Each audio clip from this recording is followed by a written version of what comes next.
Okay, 3, 2, 1. Oh my goodness. Good morning, good afternoon. Whatever it is for you, I hope you're having a fantastic day. My name is Zach Schaumler. This is Strong Opinion Sports. Thank you so very much for tuning in. Today is Sunday, December 29th. And, man, I had an amazing day yesterday. I had the best day in a long time. Watched football with my friends. All my buddies came over. We hung out at my place. We had great food.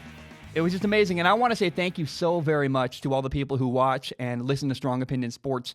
You guys made that possible. Yesterday was possible because of people like you who listen to the show.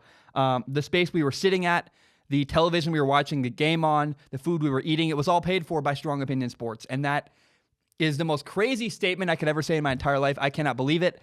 I'm so thankful and so grateful that you guys support the show. It allows me to... Man, I am so happy. I'm so fulfilled. I love doing my job. I love talking about sports. I love got some film analysis stuff I'm working on this week. I'm just like, I'm so grateful that you guys watch the show and listen to the show because it makes this all possible. And I just want to say thank you from the bottom of my heart. Thank you so very much for supporting Strong Opinion Sports. It's the greatest thing in the world. It's my favorite thing I've ever done in my entire life. Nothing excites me more. And, days like yesterday, I wanted to cry when I went to bed. I was like, I cannot believe that I get to watch football and it's my job. And it just was the coolest thing ever. So I want to say thank you so very much. I do want to, before we get into the games and what happened yesterday, Jameis Winston finished the year with this stat line. This is the stat line of the Buccaneers quarterback, Jameis Winston. He has 5,109 yards passing, 33 touchdown passes, and 30 interceptions. First of all, that's insane. That doesn't... I honestly don't know what to make of that. Like somehow Buccaneers fans are still defending Jameis Winston. I don't know how you do that. I'm going to watch the film. It'll be my first film analysis of the year will be of Jameis Winston to see what happened. What kind of year did Jameis Winston have? Maybe all 30 interceptions bounced off receivers' hands and went up in the air and got picked off. I don't know. But it's going to be really fun to dive into the film of Jameis Winston. I cannot wait to do that. When the year ends. It's the year ended today, so the last week of the year is, I can dive into Jameis Winston film, maybe have an analysis done by the end of the week. Who knows? That'll be really fun. But I want to read you two hilarious memes that it just made me laugh.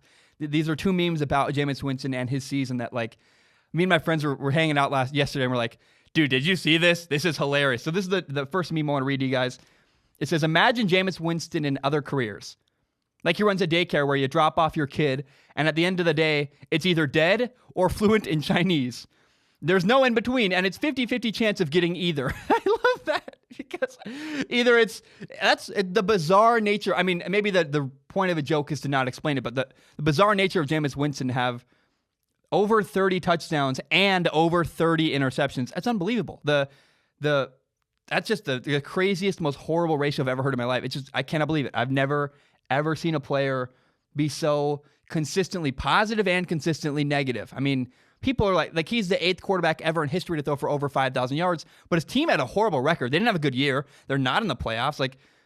It's just bizarre. I don't think we'll ever see a year quite like Jameis Winston had this year ever again, unless they bring it back and he does it again. Maybe he throws 40 touchdowns and 40 interceptions next year. The second meme is this. It says, it was Jameis Winston. It says, Jameis Winston, 5,109 yards, 33 touchdowns, 30 interceptions.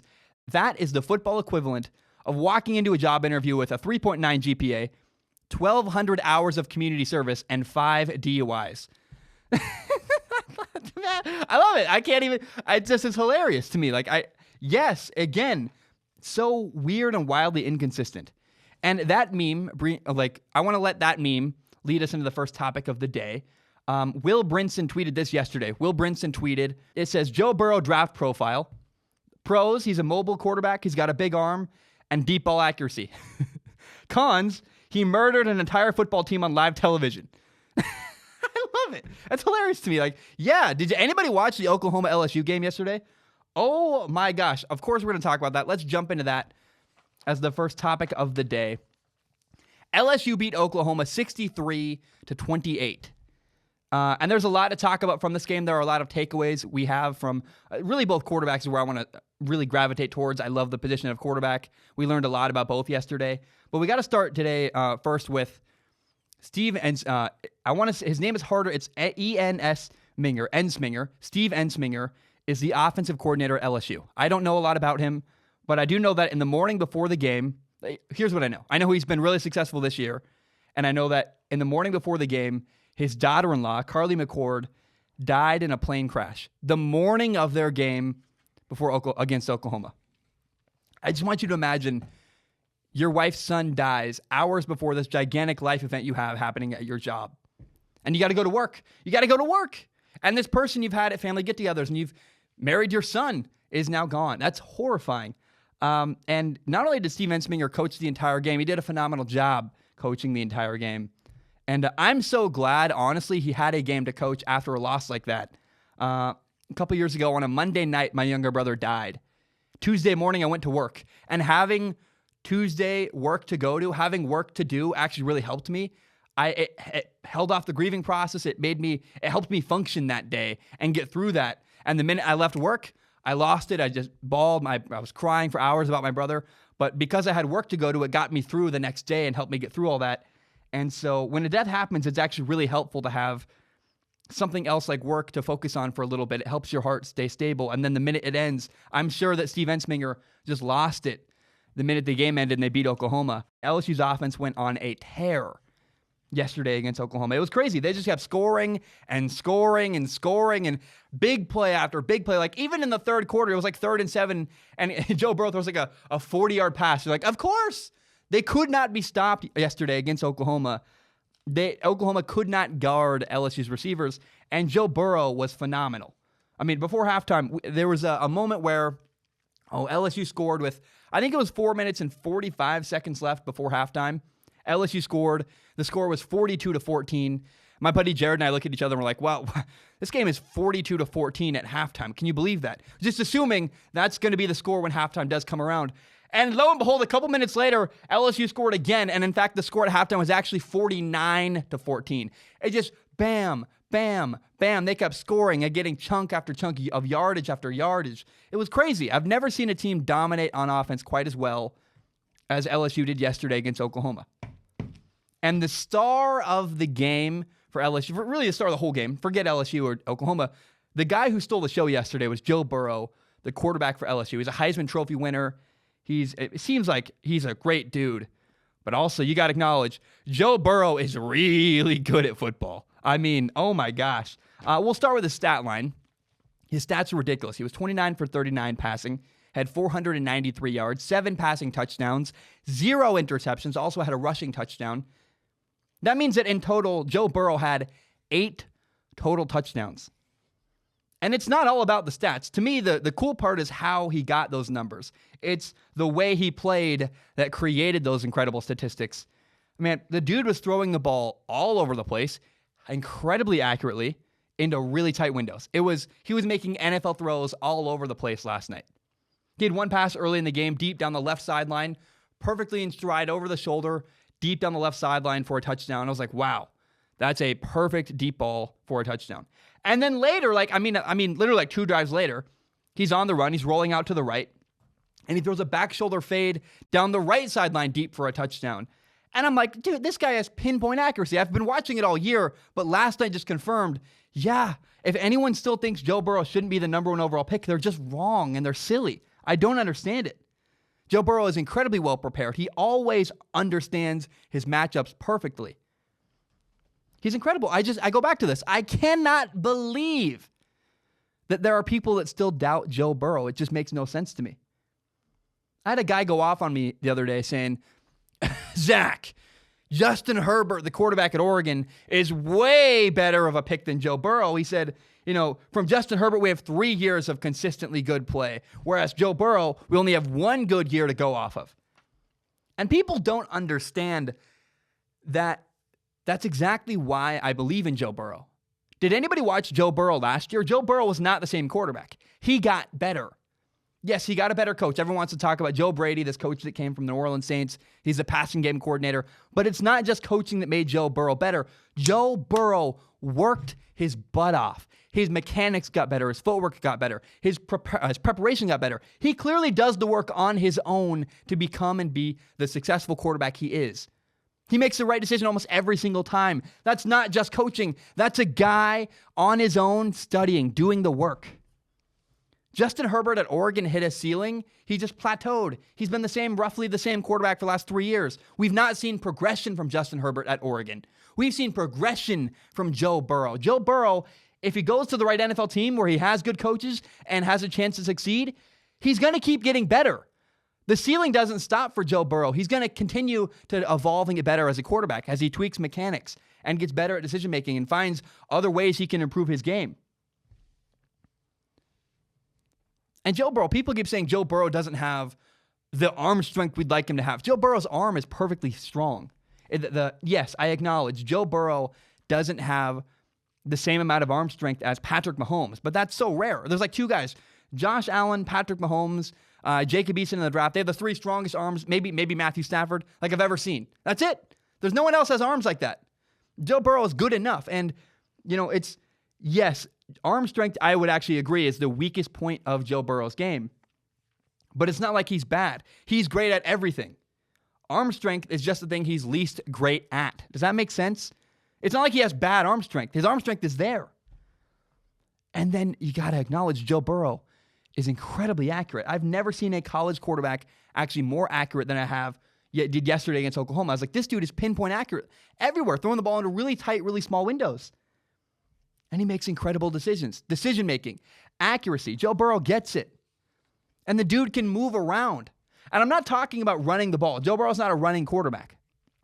But he's so good at extending plays. He either can escape the pocket, keep a play alive, and throw the ball downfield, or it's just as subtle as he'll step up in the pocket, or he'll slide to the right, or he'll slide to the left.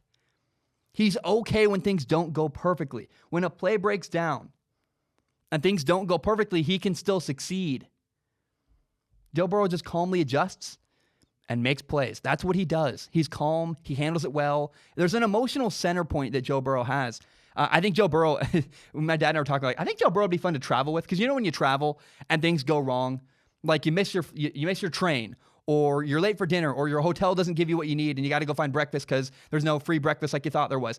Little things like that go wrong, and you want to be with someone when you travel that can handle little things going wrong. If someone you are around you and you're in Cincinnati and things go horribly, you don't want to be with somebody who panics and freaks out. My dad and I travel really well together because we both feed off each other and we go with the flow. And Joe Burrow does exactly that. When things go wrong or they're not exactly perfect like you planned, he finds a way to adjust and handles it completely well. And it's crazy the difference to me between Joe Burrow, the quarterback at LSU, who's still in college, the difference between him and Will Grier, the Carolina Panthers rookie quarterback. It's astounding. Will Grier, the quarterback of the Panthers, is at his worst when he's moving around, extending plays, and doing things that he didn't prepare for. Like, he throws horrible interceptions when he's running around. Joe Burrow's the exact opposite. Joe Burrow might be at his best when he's extending plays. Like, he's great in the pocket and on rhythm and doing all this stuff. But when things go wrong and go south, Joe Burrow always still finds a way to calmly make a play. I've never seen a player do it better than Joe Burrow. It's unbelievable. He can turn a bad play into something really good. You have to appreciate that about Joe Burrow. But here's the other thing about Joe Burrow. He understands leadership. I was watching a clip of Tom Brady talk about playing quarterback recently. And Tom Brady was saying that, as a quarterback, my job is to move the ball down the field so we can score. And he listed all these things, but one of those things he made a very important mention. It was very clear to him. He had to say this. He said, one of the important parts of moving a team down the field is leadership. You have to be a good leader if you're going to play quarterback. Yeah, you got to be able to throw and make good decisions, yada, yada, but leadership matters at the quarterback position. That's from Tom Brady saying that. And many people often overlook leadership at the quarterback position. People fall in love with statistics, or this guy's 6'5", he's got a strong arm, or he's got, the quarterback Anthony Gordon at Washington State has a bazillion touchdown passes. Woo! Congratulations. He's a bad leader. He doesn't galvanize his football team. Everyone, by the way, is in love with this guy, Anthony Gordon at Washington State. He lost. He lost a bowl game. I think they were 6-7 and had a losing record this year. Anthony Gordon doesn't motivate or galvanize the people around you. He's a bad leader, and leadership matters. It drives me nuts. I can't believe people haven't figured this out. As quarterback, you got to have a guy who's a good leader. And Joe Burrow gets it. He understands that his job is not just to make good decisions, not just to make good throws. Part of his job as the quarterback is to galvanize and lead the people around you and organize everybody so you can collectively drive the ball down the field and score touchdowns. That is the job of a quarterback, and Joe Burrow gets exactly that. Now we got to talk about Oklahoma. There's another quarterback that played in this game. He's also a phenomenal leader. That's Jaylen Hurts. Jaylen Hurts is, I've talked about this before. There are my two favorite college football players of all time are Gardner Minshew and Jaylen Hurts. Jaylen Hurts is phenomenal. He's a great leader. However, being a great leader, sadly, is not enough at the quarterback position. So I love Jaylen Hurts. He's classy. I love his story. I love the way he carries himself, his interviews. He'll do like a 17-minute interview after practice. I watch the entire thing because I always find a nugget or I find some valuable wisdom from him because he's so wise. He's young. He's a senior in college, and he just gets it. And this is really, really painful and sad, but we saw Jaylen Hurts' limitations on full display on Saturday against LSU. Number one, Jaylen Hurts is not an elite thrower of the football. It's kind of important to have your quarterback be elite at throwing the football. You got to have a guy who's good at throwing if you're going to play quarterback. He had receivers open against LSU, and not by a lot. They were in one-on-one situations. Oklahoma's receiver, like CeeDee Lamb, would beat a guy by a step. And by NFL standards, that's open. And Jaylen Hurts could not complete passes into really tight windows. Jaylen Hurts simply did not have the arm talent to complete throws into really small, really tight windows to receivers who were barely open by only a step. That's a really big red flag if you're evaluating Jaylen Hurts from an NFL perspective as a quarterback. Now, number two, this is the really big problem for Jaylen Hurts, or maybe the other big problem. People say that, well, you got to look at the Baltimore Ravens and how they run their offense with quarterback Lamar Jackson. They have a quarterback, Lamar Jackson, who threw for over 3,000 yards and ran for over 1,000 yards. He ran for 1,000, threw for 3,000. They've built an offense in Baltimore where they use design quarterback runs frequently. And people say, well, can't NFL teams do the same thing with Jaylen Hurts? And I even fell into this. I even talked about this at one point. You can maybe have people want to say, can we use Jaylen Hurts and have a quarterback run designed offense succeed in the NFL? And man, I hope so. I hope somebody finds a way to creatively use Jaylen Hurts' skill set, because I think there's a really good skill set there. I think maybe people could do something similar to the way the Saints use Taysom Hill. Taysom Hill's a great athlete. He is, the Saints use him all over the place. He's not a traditional quarterback. He runs the ball. He catches passes. Taysom Hill does everything. I think there's an NFL team that could look at Jaylen Hurts and go, hey, you're a stud. You're a great leader. You're a great athlete. We're going to use you more than just as a normal quarterback and not just to run the ball. You're going to catch passes. You're going to play special teams. Jaylen Hurts, we want you on our team. You're a great leader, but you're going to have to do everything. Maybe there's a team out there that looks at Jaylen Hurts and says, we can use you the way the Saints use Taysom Hill. And I think Jaylen Hurts is clearly an incredible person, and I believe he's going to succeed at something in his life. He's going to be very successful, hopefully playing quarterback in the NFL. But I really believe that saying Jaylen Hurts and Lamar Jackson and comparing the two, saying they're similar, is unrealistic. It's not a realistic expectation to expect Jaylen Hurts to develop into something like Lamar Jackson. You got to give Lamar Jackson the respect he deserves. Lamar Jackson is incredible running the football. He's got this ability, it's called quick twitch, where he can go from 0, not running at all, to 60 to full speed in a blink of an eye. He's so quick at accelerating, and he can start and stop on a dime. Lamar Jackson is a special talent. His lightning speed is unbelievable. You cannot compare Jaylen Hurts to Lamar Jackson. It's not fair. They run differently. And just because a quarterback runs the ball does not mean they all run the ball the same way. Deshaun Watson, Kyler Murray, Russell Wilson, Lamar Jackson, all are quarterbacks who run the football. They all uniquely do it differently, and you can't compare the three. You can't compare the four. They all do it differently. You can't compare Lamar Jackson to Jaylen Hurts. They run the ball differently. And more importantly, Lamar Jackson is a special runner. Jaylen Hurts is a really good runner. He runs the ball well. He runs, honestly, more like a running back. The more impressive thing is that Jaylen Hurts runs physically. He runs people over. He's very durable. Jaylen Hurts takes a lot of hits, and it's pretty unbelievable. He gets up over and over again. But Jaylen Hurts is not the same one-of-a-kind talent running the football that Lamar Jackson is. It's not fair to expect Jaylen Hurts to develop into that because you got to recognize, oh, Lamar Jackson is actually just really, really special. I got to say, I had so much fun. I was watching LSU Oklahoma. I had a blast. I found myself rooting for Joe Burrow. My buddy and I were Jared and I were high-fiving each other when Joe Burrow would throw a touchdown pass. Like, I was invested and I enjoyed the whole game.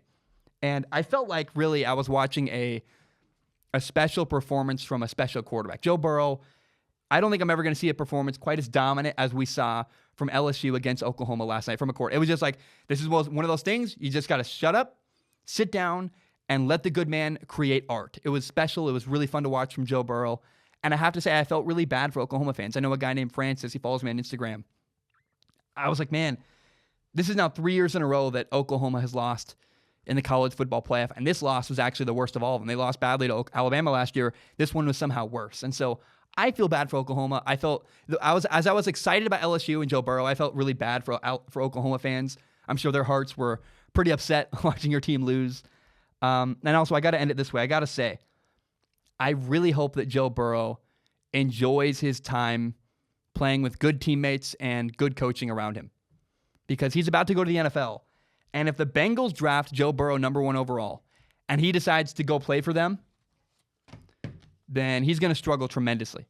I have my dad coming on the show later this week. My dad, my silly dad, who doesn't know football very well, but he understands, he gets it one thing. And him and I are going to have a discussion about, should Joe Burrow do what Eli Manning did and say, I'm not going to the Cincinnati Bengals.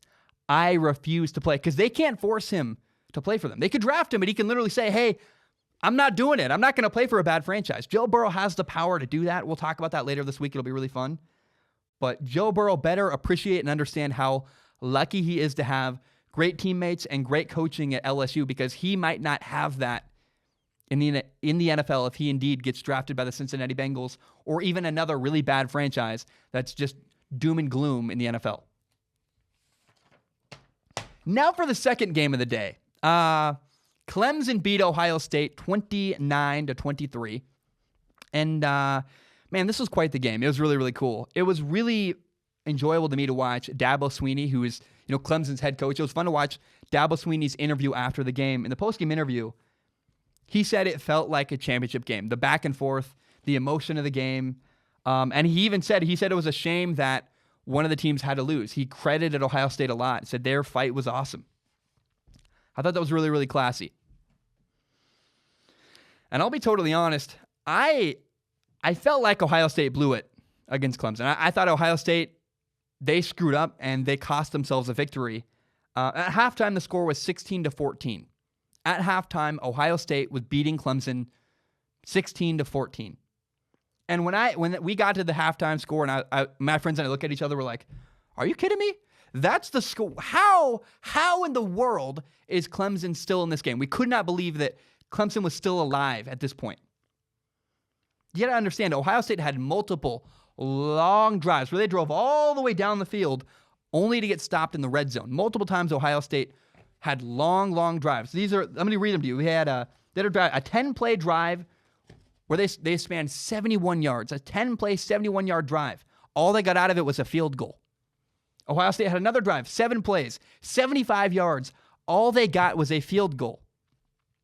Then they had a 14-play drive, 70 yards, and they had to settle for a field goal because they couldn't score in the red zone.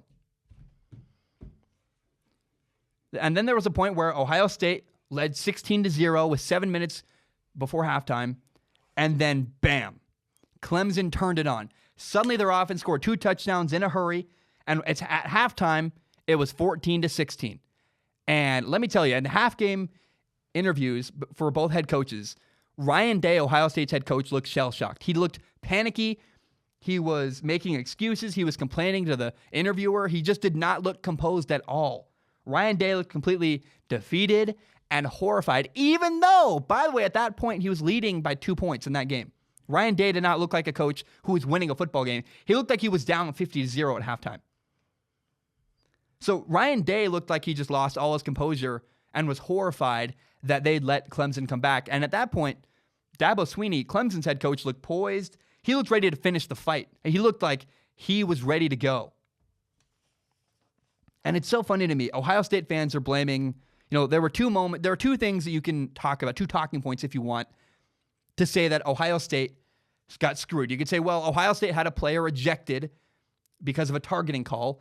That was a big deal. It cost them. Or you could also say that Ohio State was a victim of two really bad calls by the officials. And I agree.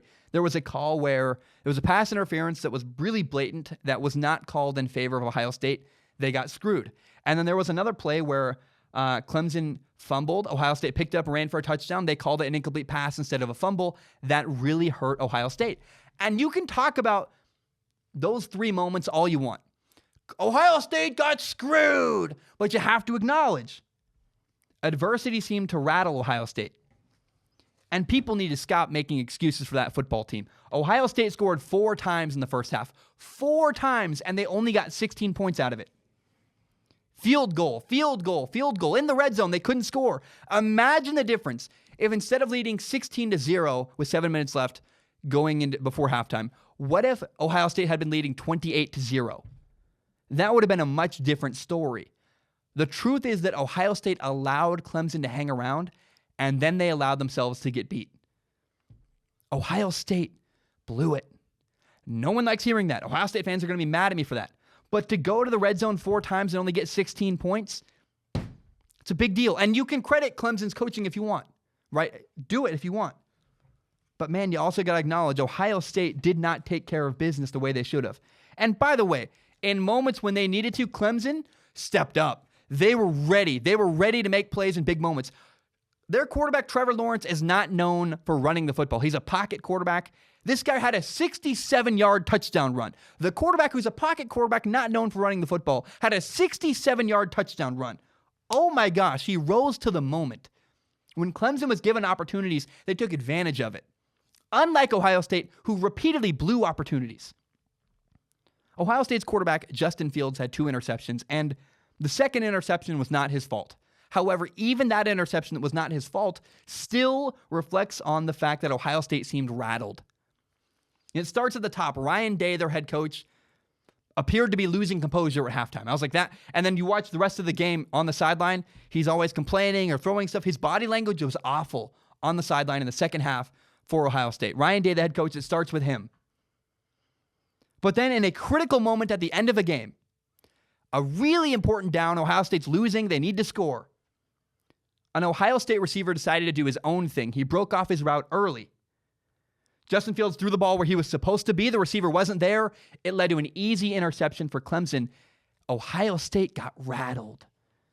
It's very interesting to me. All year I've heard that Ohio State, and I even bought into it at one point. I said, Ohio State, they're the most amazing team. They're the best team in the history of college football. A lot of people were saying that.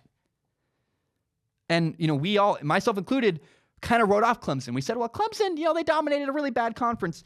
And it seems like everybody forgot that, oh yeah, this is still the same program, Clemson, that dominated Alabama in the national championship game last year. This is the same program. A lot of the players are gone, but these guys were there. They remember it. They are eager to make a name for themselves. And I think people just overlooked Clemson a lot.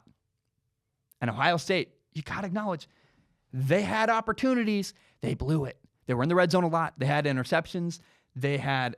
Ohio State can blame people all they want, but they got to look in the mirror. It's easier to blame. It's harder to acknowledge, hey, we had moments and we didn't take advantage of those moments. Here's the most disappointing piece of this entire game to me. This is the narrative I really wanted. All I have wanted from the college football playoff, I wanted Joe Burrow, the LSU quarterback, to play against his former team, Ohio State. He transferred out of Ohio State to go to LSU. And now we're not going to get it. And I am so upset. I'm like, man, it feels like a missed opportunity. If anybody ever argues that college football is scripted, you're a freaking idiot, because if things were scripted, you would have had Joe Burrow, Heisman Trophy winner, against his former college football team. We're not going to get that. And it's life. It's disappointing. I'm going to really enjoy. Clemson LSU is going to be an awesome football game. I really hope. I hope it's close. I hope it's amazing. But man, I would have loved to see Joe Burrow play against his former college, Ohio State. It's just sad and disappointing. We didn't get that game that I really, really wanted. I wanted that all year, and we didn't get it, and that's sad to me. Okay, Joe Burrow left Ohio State, and that idea of the end of something, that's the idea I want to discuss next. We have 2 stories in particular about that idea where there's something ends, a relationship between two sides ends.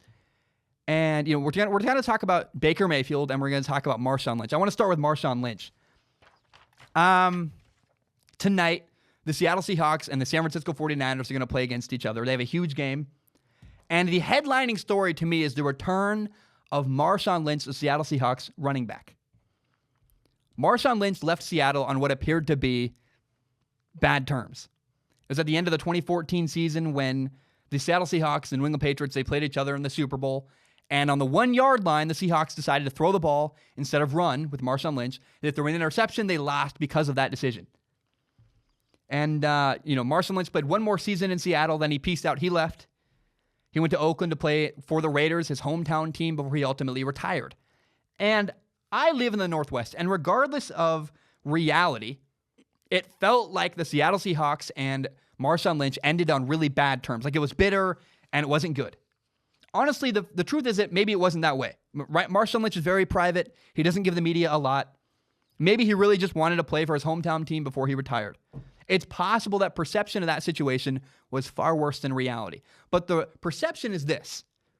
Either way, when I saw a picture of Marshawn Lynch and Russell Wilson at practice the other day, it got me excited. I had those emotional. I was like, oh, wow, it's back. I cannot believe it. I cannot believe we have Russell Wilson and Marshawn Lynch. They're going to play together again. It's unbelievable.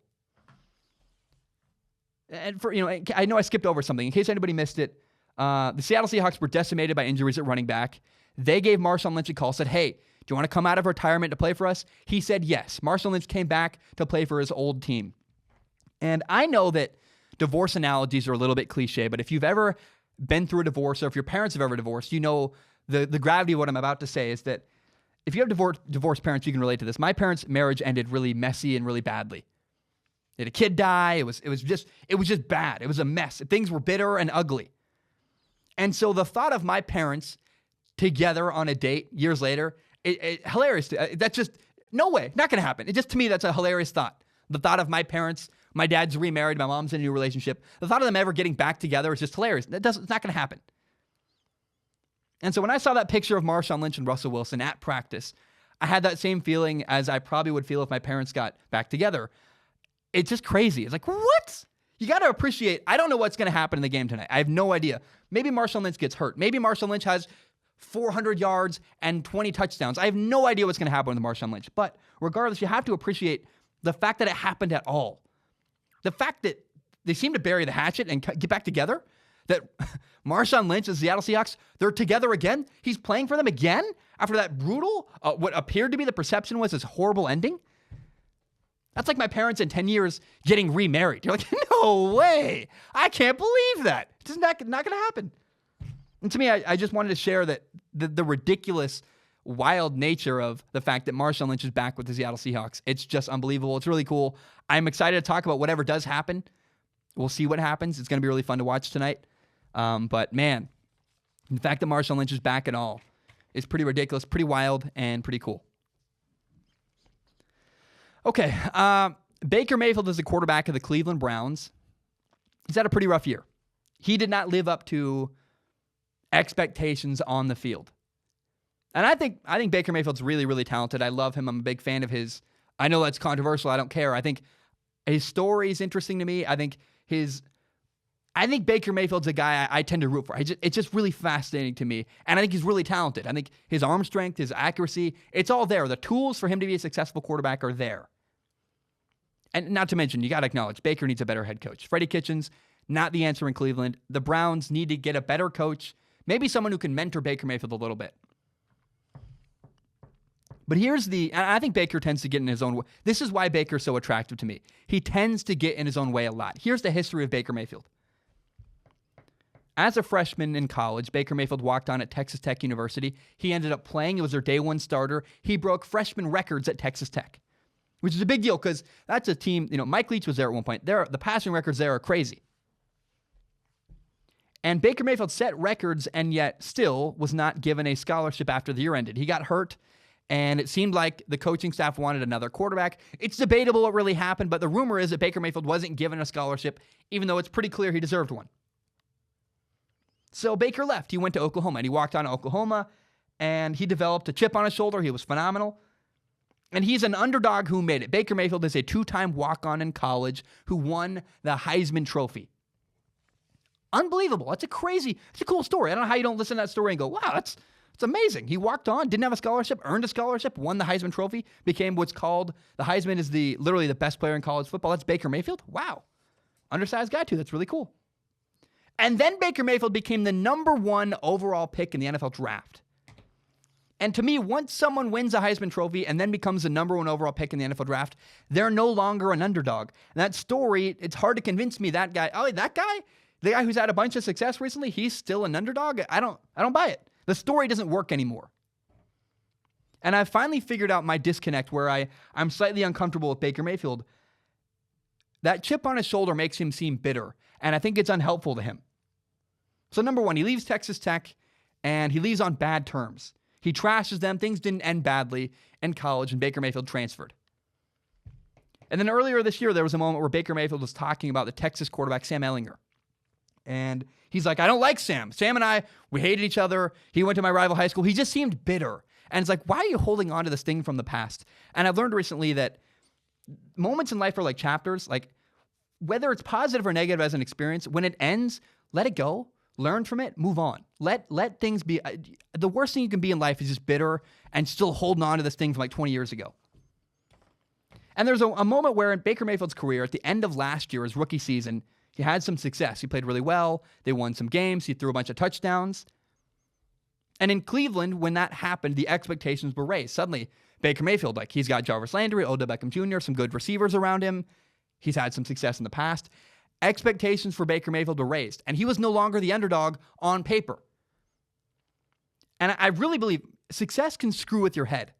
I remember I have my own place now. That's where we're recording this podcast. And when I got my own place, it messed with my head. I couldn't get out of bed for like a week, and I couldn't make videos. I couldn't make podcasts. I couldn't do anything. And it made no sense because like you would think you get your own space, you have this incredible room to record in, and suddenly you can't work. What's going on? And the reality is that the story I was telling myself didn't line up with reality anymore. I was no longer the kid in a college dorm room that nobody believed in and made fun of. People were like, oh, this guy has 100,000 subscribers. He's no longer the story I was telling myself didn't line up anymore. It didn't work. When you tell yourself that you're this underdog, angry guy looking to prove everybody wrong, it doesn't line up with the fact that you have success anymore. It doesn't work. It doesn't work. That story doesn't work when you succeed. And so you got to find a new story to tell yourself when we have a little bit of, look, I'm not trying to say I'm successful. I have a lot of work to go. I try to have a healthy respect for that. I'm very grateful at my own place, but I got work to go, and there's a long journey ahead. And I know, look, this is a weird topic. Everyone's like, Zach, where are you going with this? Get to the point. People are like, Zach, what are you talking about? Here's my point of all this. I'm really curious to see the progression of Baker Mayfield off the field as a person in the next year. I want to see, where does Baker Mayfield go as more than a quarterback on the field, but as a person in interviews and work ethic off the field? Is he in more commercials? What kind of thing, what are we going to see from Baker Mayfield off the field going into this offseason and into next year? There was a really cool story a couple weeks ago where, here's what's wild. Texas Tech, the head coach when Baker Mayfield was there was Cliff Kingsbury. Well, Cliff Kingsbury is now the Cardinals head coach. And a couple weeks ago, Baker Mayfield and the Cleveland Browns played against Cliff Kingsbury and the Arizona Cardinals. And so the reports came out that, it sounded like some of the things that Baker Mayfield said in interviews, it sounded like Cliff Kingsbury and Baker Mayfield buried the hatchet. They were letting go of the past and moving forward. I was like, that's pretty cool. It sounds like some maturity from Baker Mayfield. He gave a good answer. I was like, wow, he's moving forward. And I really believe, this is the key, I believe Baker Mayfield has all the tools to be successful. He's got a great arm. His velocity for a guy his size, he's got one of the stronger arms in the NFL, and it's because he's got incredible mechanics. His mechanics are great. He's really accurate. I've done a film analysis of Baker Mayfield. I really like his physical ability. My fear is that he's going to get in his own way. Similar, I get the comparisons to Johnny Manziel now more than ever because I think when Baker Mayfield was in college, people kept comparing him to Johnny Manziel, and I said, look, these are different issues. And they are different issues from Johnny Manziel. Johnny Manziel got in his own way differently than Baker Mayfield gets in his own way. But the underlying gut feeling it gives you is the same discomfort. Like, Baker Mayfield, something's off. And it's because Baker Mayfield, Johnny Manziel gets in his own way because he just can't seem to do the work. He can't seem to stay sober. There's all these other problems. Baker Mayfield wants to work hard. He has the right intentions. But I think the story he tells himself, his motivation, his anger, his bitterness from the past, I think those things hold him back more than anything. And I want to see if Baker can get his head on straight and get some other stuff figured out in his life, because the statements he's made to the media often look bad. And the person he presents seems bitter and angry. And if Baker Mayfield can get through all that and deal with those issues, I think he'd play great on the field. I think there's more than just physical stuff on the field. He's got to deal with other things. And I hope desperately that Baker Mayfield gets a head coach that can mentor him a little bit as a person as well as a quarterback. The whole point of this topic, if you miss, it's like the last sentence I'm going to say, but the reason why I did this topic is I am so curious to see how and if Baker Mayfield develops his mindset off the field. Does he evolve outside of the game? What is his mindset like a year from now? The things he's saying in interviews, the work ethic he has, is he in more commercials? I want to see where Baker Mayfield is, where his mindset is a year from now. I know that's a weird topic. I know that's not people are like, Zach, what are you talking about? I'm just curious to see who is Baker Mayfield a year from now. I just cannot wait to see what turns out. There's a lot more that goes into playing quarterback than just throwing the ball. I mean, people don't understand. That's one of those things, though, is do you have your stuff together? Your motivation, is your head in the right spot? If your head's not in the right spot, at least I know personally, I can't talk on the show. If my head isn't right, I don't make good content. I make awful, terrible, boring, just bad content. So I've learned, where your head is matters a lot. Jacob Eason, the quarterback at the University of Washington, just declared for the NFL draft. He's now leaving college, heading to the NFL. He's doing it a year before he could have stayed another year. He could have stayed in college one more year and developed, and he decided to leave. And currently, I do not think that Jacob Eason is ready for the NFL. He makes some questionable decisions at times. His accuracy struggles occasionally. He's just inconsistent in areas. I think he needs to be more consistent if he wants to succeed as a starting quarterback in the NFL. So right now, today, Jacob Eason could not be a starting quarterback in the NFL. He's not ready yet. However, I do believe that leaving college to go to the NFL is still the right thing for him, which is rare. Normally, I say guys should stay and develop, but Jacob Eason has here's the interesting thing about Jacob Eason. He has to ask himself, he's incredibly talented. He's probably one of the best. He's got the best arm in all of college football. He's phenomenal throwing the ball. Jacob Eason had to ask himself, where would I rather develop? If I'm going to get better in the next year, where would I rather do it? Jacob Eason could stay in college, stay at Washington, and get better as a quarterback. And then this time next year, he'd be talked about as probably the number one overall pick in the NFL draft. Just imagine, you do all this work, and then you become the number one overall pick. That's one option and potential future for Jacob Eason. The other option is he could, in the next year, I think Jacob Eason's going to get better as a quarterback. He could do it in college, or he could go to the NFL now, be a later first-round pick or a second-round pick, go to the Steelers or the Saints, go to a good football team, sit behind a good quarterback, and then once he's a year better next year, he'll find himself in actually a good situation when it's time for him to play. In the next year, Jacob Eason needs to get better as a quarterback. He needs to make improvements. But you got to ask yourself, where would you rather improve, in the NFL or in college? Would you rather be Joe Burrow today, getting ready to go to the Cincinnati Bengals, a terrible, horrible franchise, or would you rather be potentially Jacob Eason going to the Pittsburgh Steelers, sitting for a year behind Ben Roethlisberger, then taking over for a good football team with a good franchise, a good head coach, and a good organization? Where would you rather go? It's a long-term plan, but if I'm Jacob Eason, I don't want to be a first-round pick. I don't think a lot of guys, I wouldn't want to be the number one overall pick taken in the NFL draft because you usually go to a bad football team with bad coaches and bad management. I don't want to be with people that are bad managers. And if I'm Jacob Eason, I sat at home and went, okay, one future takes me to the number one overall pick if I get better. I got to get better either way. Would I rather get better in college or the NFL? I think you pick the NFL. It makes sense to me. Jacob Eason, it makes total sense. I think Jacob Eason did absolutely the right thing by leaving college early to go to the NFL. Look, college classes suck. I hated going to college classes. They were a waste of time. It was pointless. That's a topic we'll probably never ever talk about because I know it makes people angry. But for me, I wanted to work on the internet. I was sitting in an entomology class. It never made sense to me. I was like, why am I studying about bugs? Zach Schaumler wants to talk about videos on YouTube. It never worked for me. And so when Jacob Eason, as a quarterback, sits in class, economics, and he's like, dude, I just want to play football. So now he gets to go be a professional football player. That's awesome. He's going to make a lot of money. It's going to be great. And more importantly, Jacob Eason is now going to end up in a scenario where he's probably going to have good people around him, good coaching staff, good teammates, a good organization. That's exactly what happened to Lamar Jackson. Lamar Jackson went to a really good organization, the Baltimore Ravens. And they had a quarterback, Joe Flacco, who wasn't the answer long-term. But he sat for a little bit, got ready, and then when he was ready, Lamar Jackson got put in. I think Jacob Eason is in a really good situation here. I hope he's a second-round pick or a late first-round pick, and he goes to a good football team. And Jacob Eason has a good organization around him and is set up for in a good situation to succeed in the NFL. Here's one last point about Jacob Eason. My only concern about him is his work ethic. I live in his home state of Washington. I know people who played in high school with him. I know a lot of people in the building at University of Washington. I know people that have been around him for years.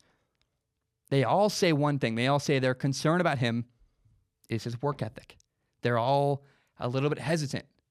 It was going to workouts in high school. He would make up excuses. And there's this and there's that. And he sat for a year in college at University of Washington. And when his time came, because he transferred and he had to sit out for a year, but he got to practice every day. And when his time came, after sitting for a year on the bench, he still hadn't mastered the offense. The people at Washington were like, dude, what have you been doing? You've been here for a year. What's going on? So my concern about Jacob Eason is about work ethic. I've heard a lot of sources tell me behind the scenes privately, there's some concern here that you might be missing out on. But I will say this, if Jacob Eason, if that's all not true, and Jacob Eason really, the work ethic thing is not a problem, it's going to work out. Because other than that concern, he's going to go to a good organization, probably sit behind a quarterback for a year. And if that happens, if Jacob Eason works hard, keeps improving as a quarterback, and has time to develop with a good organization, it's terrifying. Jacob Eason could absolutely be a home run in the NFL. All right, last story of the day. It was just announced that Big Ben Roethlisberger, the quarterback of the Pittsburgh Steelers, is going to come back and play next year. Remember, he missed most of the year this year at an elbow injury. He's been on the sideline. Him coming back next year is a huge deal. There was speculation he might retire. Is he going to come back? Number one, the Steelers need him badly. But number two, there was no really plan to replace Ben Roethlisberger in Pittsburgh. The Steelers quarterbacks, Mason Rudolph and Duck Hodges. I love Duck Hodges. I'm not a fan of Mason Rudolph, but neither of them, and not personally, just on the field. Duck Hodges is like doing the best he can. He's not physically talented. Mason Rudolph, physically gifted, makes bad decisions and consistently isn't good enough with decision-making. Neither quarterback was a long-term answer for the Pittsburgh Steelers. And to compound that and make it worse, the Steelers don't have a first-round pick in this year's NFL draft. If they'd had to replace Ben Roethlisberger, they wouldn't have a way to do it. They traded away their first-round pick for Minkah Fitzpatrick, gave it to the Dolphins. So now the Pittsburgh Steelers have a quarterback who's 37 years old, Ben Roethlisberger. He's coming back next year, and they need to find a successor.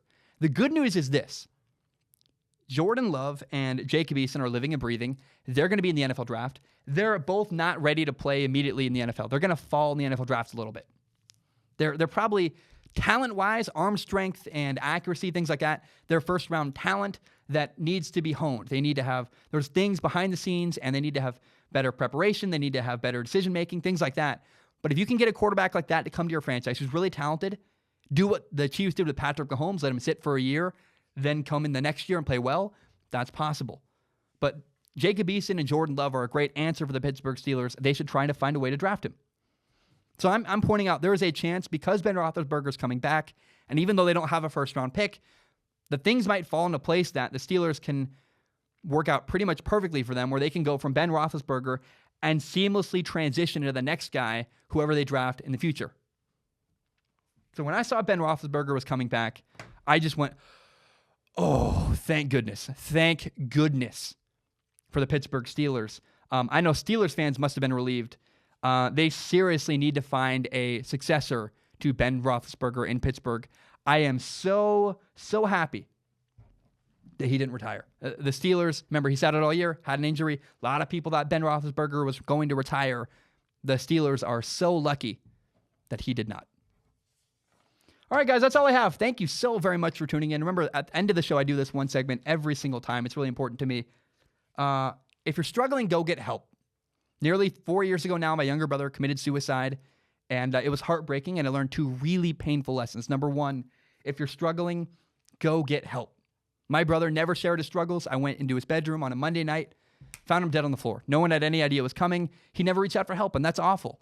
And it's sad to me he never, ever told anybody he was having a hard time and that he needed help to get through whatever he was struggling with. The suicide hotline is 1-800-273-8255. The suicide hotline is 1-800-273-8255.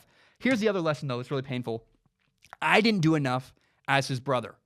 I sent a text out to all my friends today. I said, hey, man, I love you. Each, personal messages, but roughly to the effect of, I love you, I care about you, I'm glad you're in my life. You're meaningful to me. Just telling them I care about them and that if they're ever struggling, they can reach out. I didn't do a good enough job with my brother to say, I love you. Or if you ever need to talk, I'm here. I never said like, hey, we can talk about more than, we played video games a lot. We worked together. We played Halo. We always just talked about very shallow things, football, sports, movies, video games. I never asked him, hey man, how are you doing? Your girlfriend broke up with you. What's going on? And so I encourage you, not only do you need to get help if you're struggling, but please tell the people in your life and make it clear to them how much you care about them, that you love them, and that you're there for them if they're having a hard time. Guys, my name is Zach Schomler. Thank you so very much for tuning in. I hope you have a great day. I got a lot of good stuff, content this week. I'm really excited. I'm so excited for this week. I hope you enjoy all the content I'm about to put out. I hope you had a great Christmas. New Year's is coming up, and have a great day. Ba-dum-bum, bam, we are done.